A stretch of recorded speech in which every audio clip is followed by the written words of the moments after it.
अल्प बयसर झील मान प्रेम जाल फसई बाहा हेइथिबा पुओ मानक पई पदे कहूची।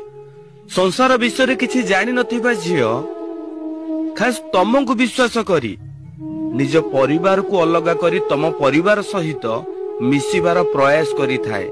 जेउ झील घरे काम कोन जानु नथिला से तम घरे प्रत्येक काम करू थाए। अल्प बयसर जीवन रे खुशी पाइबा पाई तमको विश्वास करी तम सहित आसीथिला, किंतु तमे माने कोन कल जेते बेले तम मानकर आवश्यकता पूर्ण करी देलो किछि दिन परे जंत्रणा ठारू भी अधिक विश्वासघातक काम ता सहित कल।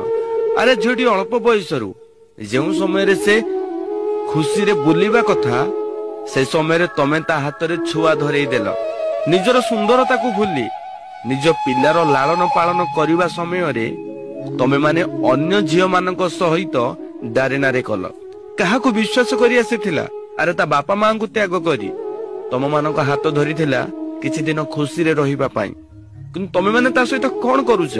निज मां भौणी कथारे पड़ी निज स्त्री को गाली सहित माड़ भी मारुछ, यौतुकर निर्यातना दउछ। कोन भूल करिथिला से? अरे अल्प बयस हेइथिला तमे माने ताको एते विश्वास कथा कहउथिलो जे से तम विश्वास रे विष न देई ता बापा मां को विष देई तम पाखु को आसीथिला।